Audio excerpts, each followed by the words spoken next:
22 رجب کی نظر کی مناسبت سے جو بات ہو رہی تھی، گزشتہ تقریر میں یہ عرض کیا گیا تھا کہ نظر و نیاز در حقیقت ایک تحفہ جو خدمت امام میں پیش کیا جاتا ہے، چنانچہ اس میں کسی تاریخ اور غیر تاریخ کا مسئلہ نہیں، سال میں جب کبھی نظر کرے جب کبھی نیاز کرے، اور یہ بھی یقینی بات ہے کہ جو کچھ بھی آپ اس انداز سے معصوم تک پہنچاتے ہیں یہ اس کے بدلے میں آپ کے گھر میں برکتیں لے کے تو ضرور آتا۔ یہ ممکن ہی نہیں کہ آپ امام کے نام پہ کچھ خرچ کریں اور آپ کو اس کا بدلہ نہ ملے۔ اس حدیث میں ایک چیز یہ بھی شامل ہے جو پیغمبر اسلام کی ایک حدیث میں اکثر پڑھتا ہوں کہ سنو، نبی کا کام قسمیں کھانا نہیں ہوتا، مگر 3 چیزیں ایسی ہیں جس کے لیے میں قسم کھانے کو تیار ہوں، 3 خرچے ایسے ہیں جس کے لیے میں قسم کھانے کو تیار ہوں۔ نبی قسم نہیں کھاتا مگر ان 3 چیزوں کے لیے قسم کھا رہا کہ اگر کوئی یہ 3 خرچے کرے گا تو آخرت کا جو اجر ہے وہ تو محفوظ رہے گا، دنیا میں بھی اسے کم سے کم 70 گنا ہو کے واپس ملے گا۔ اور اس میں پیغمبر نے چیز یہی کہی کہ مجھ پر اور میری آل پہ کیا جانے والا خرچہ، تو یہ نظر و نیاز، یہ حقیقت یہ ہو ہی نہیں سکتا کہ خالی ایک رسم و رواج، چاہے ہمیں اندازہ بھی نہ ہو مگر اس کا جواب جو بارگاہ معصومین سے آتا وہ بڑی برکت والا آتا۔ اور یاد رکھیں، امام کی جانب سے ہمیں کوئی ہدیہ اور تحفہ ملے، اس سے بڑھ کے مومن کی خوش قسمتی اور سعادت کچھ نہیں ہو سکتی۔ وہ واقعہ بھی آپ یاد کریں کہ امام کی طرف سے کچھ ملے تو چھوڑے، امام کی طرف سے خالی جملہ سننے کو مل جائے، اس کی خاطر ابتدائی عہد اسلامی میں لوگ کتنے جتن کرتے تھے، یہاں تک کہ وہ واقعہ جو اگرچہ فقہی اعتبار سے حرام ہے لیکن اس وقت تک یہ مسئلہ نہیں آیا تھا، چنانچہ پیغمبر اسلام اس آدمی کی اس غلطی کو معاف بھی کیا، اور یہ کہہ کے معاف کیا کہ عمل غلط ہے مگر نیت کتنی اچھی۔ وہ بہت ہی تفصیلی واقعہ لیکن اس کا آخری ٹکڑا کہ جب پیغمبر اسلام کو ایک مسلمان کے گھر جانا پڑا، وہ اس کی کنیز کا مسئلہ اور کنیز کا رونا دھونا کہ میرا آقا مجھے سزا دے گا، اتنی تاخیر ہو گئی، اور پیغمبر اس کے گھر میں گئے اور دروازے پہ کھڑے ہو کے سلام کرتے ہیں، السلام علیکم یا اہل بیت، اے گھر کے رہنے والوں تو پہ میرا سلام۔ کوئی جواب نہیں ملا، پیغمبر نے دوبارہ اپنے سلام کو دہرایا، السلام علیکم یا اہل بیت۔ جب دوبارہ جواب نہ ملا تو 12 پیغمبر نے اپنے سلام کو دہرایا، اور تیسری مرتبہ بھی جواب نہ ملا تو پیغمبر واپس چلے۔ دستور ہے پیغمبر اسلام کا کہ کسی بھی گھر جب جاتے ہیں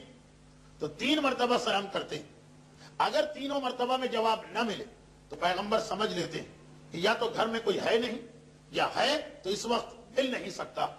اور پیغمبر واپس ہو جاتے ہیں۔ تیسری مرتبہ جب پیغمبر سلام کر کے واپس ہوئے تو ایک مرتبہ گھر کا دروازہ کھلتا اور صاحب خانہ دوڑ کے باہر آتا، وعلیک السلام یا رسول اللہ، وعلیک السلام یا رسول اللہ، وعلیک السلام یا رسول اللہ۔ پیغمبر اسلام نے سوال کیا، یہ بہار کی حدیث جسے شہید مرتضی مطہری نے داستان راستان یعنی سچوں کی کہانیوں میں بھی نقل کیا کہ پیغمبر اسلام فرماتے ہیں کہ اے شخص اتنی دیر سے باہر آیا،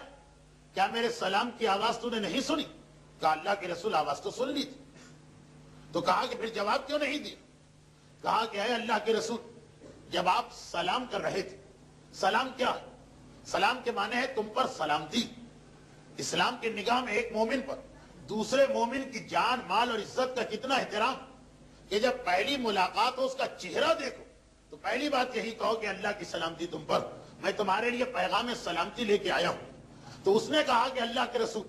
جب آپ سلام کر رہے تھے تو گویا سلام نہیں تھی، ایک دعا مجھ پر بھیج رہے تھے،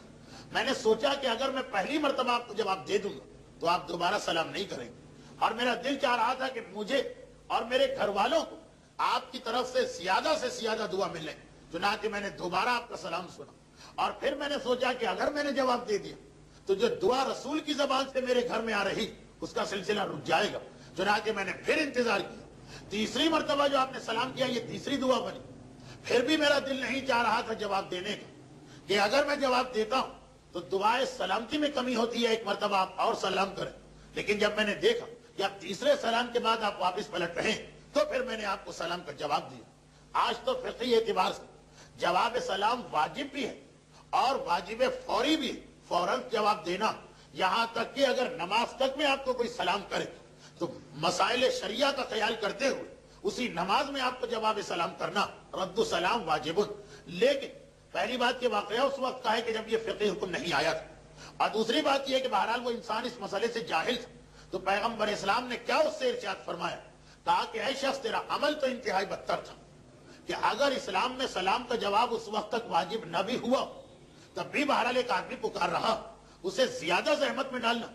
اس اعتبار سے عمل تیرا بدتر تھا لیکن نیت تیری بہترین تھی، اس لیے خدا نے اس نیت پر بھی تجھے اجر دیا۔ لیکن بہرحال یہ مسئلہ اس وقت تک جب تک کہ فقہی حکم نازل نہیں ہوا۔ تو اب اس زمانے کے لوگ فقط ایک دعا ہم کو رسول کی جانب سے مل جائے اس کے لیے اتنے جتن کیا کرتے ہیں، اور اگر واقعاً کوئی ہدیہ اور تحفہ مل جائے بارگاہ رسالت و امامت سے ہمارے لیے کوئی تحفہ آتا، اس سے زیادہ برکت والی کوئی چیز نہیں۔ ایک دینار بھی اگر آتا تو لاکھوں میں انسان کھیلنے لگتا، اور یہ ممکن نہیں کہ ہم امام کے نام پہ کچھ بھی خرچ کریں، نظر ہو، نیاز ہو، مجلس ہو، ماتم ہو، زیارت ہو، امام کے نام پہ کوئی خرچ کیا جائے، یہ ممکن ہی نہیں کہ امام اس کا ریٹرن ہم کو نہ دے، امام کی جانب سے اس کا بدلہ ہم کو نہ ملے۔ لیکن بس ایک بات کا خیال رکھنا، اور وہی جو ہمارے یہاں سب سے زیادہ غلطی ہو جاتی وہ یہ کہ بس اس بات کو ذہن میں رکھتے ہوئے امام کی خدمت میں تحفہ بھجوانا کہ جو چیز ہم بھجوا رہے ہیں وہ وہاں تک پہنچ جائے، ایسا نہ ہو کہ راستے ہی میں وہ غائب ہو جائے، ایسا نہ ہو کہ امام کے ہاتھوں تک وہ نہ پہنچ پائے، جب وہاں پہنچے گی نہیں تو وہاں سے بدلہ بھی نہیں آئے گا۔ یعنی دوسرے الفاظ میں میرا مطلب یہ کہ جو ہم نظر و نیاز کرتے ہیں اس کے بعد ہمارے گھروں میں برکت آنا چاہیے، لیکن بدقسمتی یہ کہ ہم میں سے اکثر کی یہ نظر و نیاز، اس میں دو بڑی غلطیاں ہو جاتی ہیں۔ ایک نظر و نیاز کے موقع پر، وہ غلطی پچھلے ہفتے آپ نے سنی، اور ایک اس سے پہلے نظر و نیاز کی تیاری کے دوران۔ اور یہ کیا غلطی، بلکہ اپنی قربانی کو، اپنے تحفے کو اس قابل بنانا کہ خدا قبول کر لے۔ اور اس قابل بنانے کا ایک مطلب تو یہ ہے کہ آدمی متقی، اور دوسرا مطلب کیا ہے؟ معصوم سے پوچھا گیا کہ خدا نے آخر ایک کا تحفہ قبول کیوں کیا، ایک کا رد کیوں کیا؟ تو کہا اس لیے کہ حابیل نے جب وقت آیا کہ قربانی دینا تو اپنے جانوروں میں یہ دیکھا کہ سب سے بہترین کیا جو راہ خدا میں دیا جائے، اور قابیل نے دیکھا کہ سب سے زیادہ بیکار کیا کہ جسے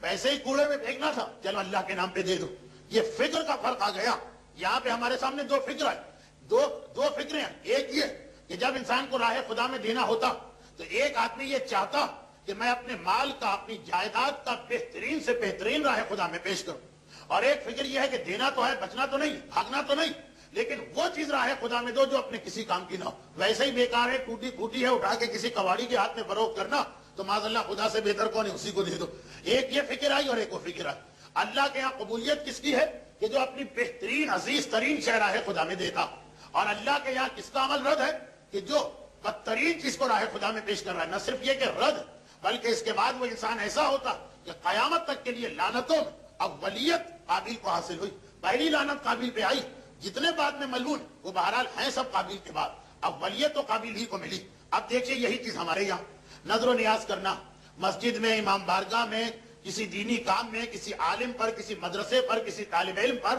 یا ویسے ہی براہ راست امام کے نام پہ کچھ دینا۔ دو فکریں، دو اصول آئے ہمارے سامنے، ایک تو تقوی اور غیر تقوی، اور دوسرا اصول کیا آیا کہ بہترین شے کون دے رہا ہے اور بدترین شے کون دے رہا۔ اچھا بہترین اور بدترین کسے کہتے ہیں؟ یہ سوال لوگ کہتے ہیں کہ واہ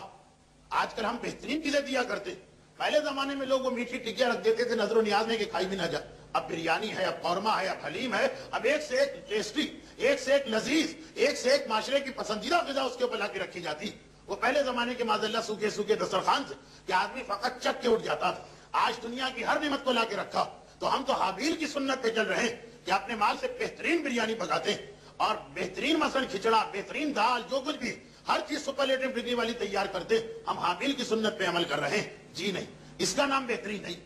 بہترین اس کا نام نہیں ہے کہ آپ نے بجائے میٹھی ٹکیا کے مثلا بریانی تیار کر، یا کھیر کے بجائے کہ جو لوگ کم کھاتے ہیں مثلا گاجر کا حلوہ آپ نے لا کے رکھ دیا کہ جو لوگ زیادہ شوق سے کھاتے ہیں، یہ بہترین نہیں۔ بہترین اور بدترین کا معیار کچھ اور۔ حدیث امام پیش کرنے کے بجائے ایک واقعہ پیش کر دوں جو ایک ایسی شخصیت کا جو احادیث امام پر ہم سب سے زیادہ معرفت رکھتا تھا۔ یہ واقعہ آپ اکثر علماء سے سنتے، لیکن میری تقریر اس نقطے پہ آ گئی کہ غالباً اس واقعے سے بہتر کوئی واقعہ اس وقت ہو ہی نہیں سکتا کہ حابیل کی سنت یہ ہوئی کہ راہ خدا میں بہترین چیز دو، قابیل کا طریقہ یہ ہوا کہ جو چیز ویسا ہی سڑ رہی وہی اٹھا کے راہ خدا میں دے دو۔ مرحوم مولانا غلام عسکری صاحب علی اللہ مقامہ کا جملہ کہ میں اکثر مجالس میں پڑھتا رہتا تھا، مرحوم کہہ رہے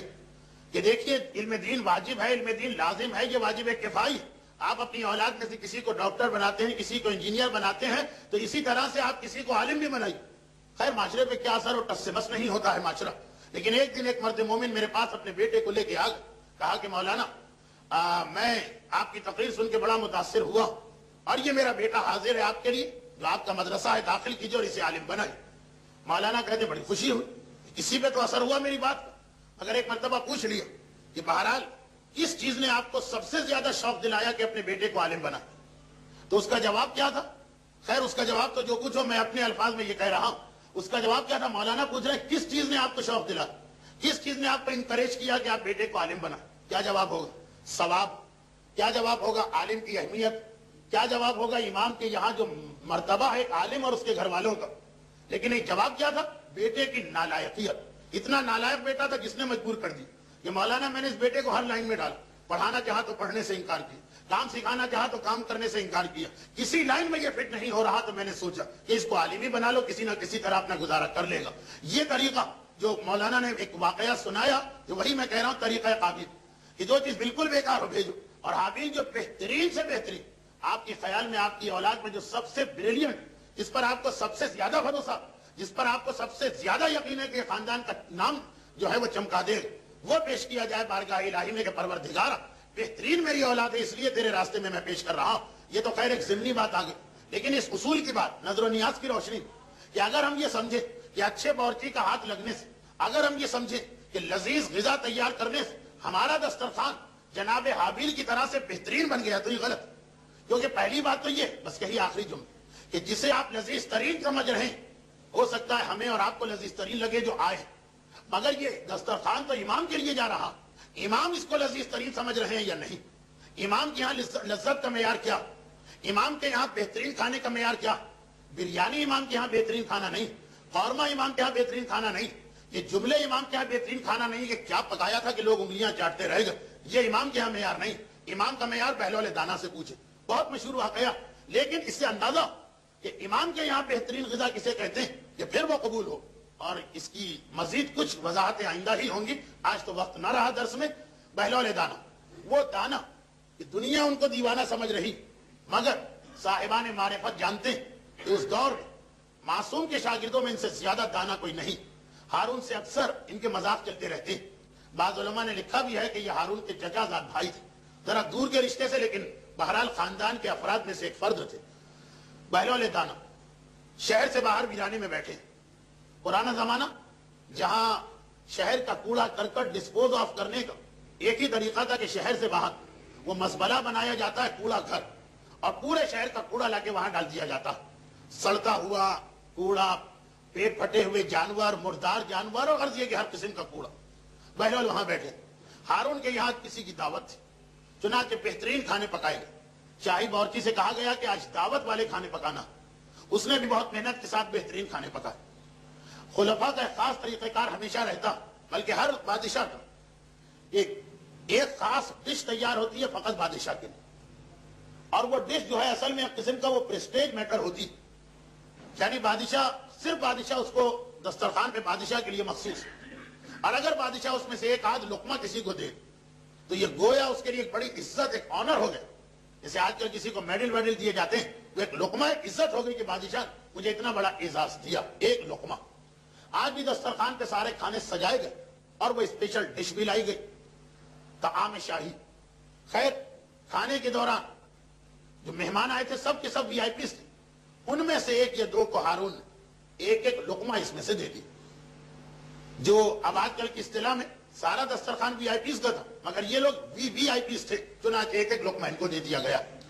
تو یہ 2 یا 3 آدمی تھے کہ جن کو بہرحال یہ لقمے ملے، اور باقی اگرچہ سب مہمان چنے ہوئے مہمان سلیکٹڈ پرسنالٹیز ہیں، سب کے سب بہرحال معززین میں سے ہیں، لیکن تحفہ کسی ایک یا دو کو ملا۔ کوئی ایسی بات نہیں، سب کو پتا کہ بادشاہ کا ہی تحفہ تو کہیں ہزاروں میں کسی ایک کو ملتا ہے۔ دسترخوان ختم ہوا، ہارون کو یاد آیا، کہا کہ بہلول بہت دنوں سے نظر نہیں آئے، پہلے تو ہر صبح و شام ایک چکر لگتا تھا، اکثر دسترخوان کے قریب بھی ہوتے تھے، لیکن کئی دنوں سے نظر نہیں آئے، کہاں ہے بہلول؟ اپنے خاص نوکر کو بلایا، نوکر تو نہیں کہیں گے، آج کل کی اصطلاح میں ہوگا مثلا پرسنل سیکریٹری، اس کو بلایا، اور کہا کہ یہ جو میرے لیے خاص کھانا تیار ہوا تھا جاؤ جا کے بہلول کو دے دو۔ بادشاہوں کا مزاج ایسا ہی ہوتا کہ جیسا کہ سعدی نے گلستان میں لکھا کہ کبھی ان کو گالی دو تو وہ خلت دیتے اور کبھی سلام کرو تو گردن کٹوا دیتے۔ بادشاہ کے مزاج کا کوئی بھروسہ نہیں، جاؤ بہلول کو دے دو۔ سارا دربار ایک مرتبہ حیران ہو گئے، ایک لقمے کے لیے لوگ مرتے ہیں اور یہ پوری ڈش بہلول کے پاس جا رہی۔ شاہی قاعدے کے مطابق وہ بادشاہ کا خاص اسسٹنٹ یا پرسنل سیکریٹری اس پیالے کو اپنے سر پہ رکھ کے چلا، احترام عزت، اور تلاش میں نکلا بہلول۔ لوگوں نے کہا کہ وہ تو ہمیں کئی دنوں سے کھنڈر میں نظر آ رہے ہیں، وہ جو شہر کے باہر کوڑا گھر وہاں بیٹھے۔ پہنچا خیر وہ غلام خاص، دیکھا کہ واقعاً بہلول وہاں پہ۔ ایک مرتبہ بہلول سے کہا کہ بہلول مبارک کھڑے ہو جاؤ۔ بہلول نے کہا آخر کیوں کھڑا ہوں؟ کہا کہ تمہارے لیے بادشاہ کا خاص تحفہ آیا، شاہی تحفہ تمہارے لیے آ رہا، اور یہ خاص غذا ہے بادشاہ کی جو تمہیں دی گئی۔ بہلول نے اشارہ کیا ہر کوڑا گھر پہ کتے تو ہوتے ہی ہیں جو ہڈیوں پہ جھگڑا کر رہے ہوتے، کہا کہ جا کے ان کے سامنے ڈال دو۔ تو غلام کو اس پرسنل سیکریٹری کو یقین نہیں آ رہا، بہلول پاگل تو ہے لیکن اتنے بھی پاگل کیا ہوں، یہ شاہی تحفہ اس کا ایک چمچہ کسی کو مل جائے تو اس کے پورے خاندان کے لیے فخر کا موقع۔ ہمارے خاندان میں بادشاہ نے ایک چمچہ بھجوایا تھا شاہی تحفے کا، اور یہاں پوری ڈش مل رہی اور کہہ رہے کتے کے آگے ڈال دو۔ بہلول کو ہوا کیا؟ کہا بہلول یہ کیا کہہ رہے ہو، تمہیں پتا نہیں یہ خلیفہ ہارون رشید کا خاص الخاص کھانا ہے؟ تو بہلول کا جواب کیا تھا؟ یاد کیجیے، آپ نے واقعہ تو 25 دفعہ سنا۔ کہا کہ اتنا شور نہ مچاؤ، آہستہ بولو، اگر کتوں نے سن لیا تو کتے بھی اس کو نہیں کھائیں گے۔ اچھا یہ جو کچھ بھی بہلول نے کہا بہت بڑا فلسفہ، بہت بڑا فلسفہ کہ ظالم حکمران، اس کا مال حرام سے تیار کردہ غذا ہمیں اور آپ کو کتنی ہی لذیذ کیوں نہ لگے، لیکن جس کو اس کی حقیقت پتا ہو کہ یہ حرام والی غذا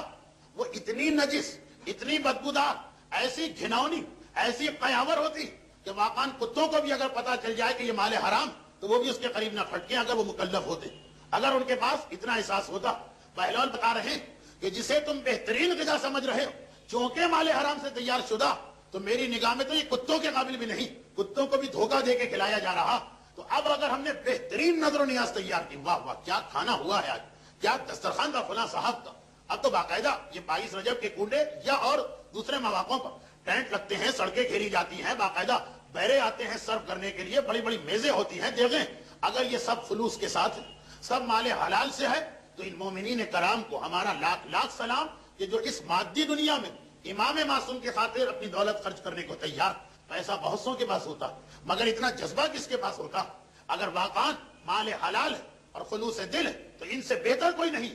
لیکن اگر یہ مال حرام سے تیار شدہ، چاہے ہم کو معلوم نہ، یعنی ہم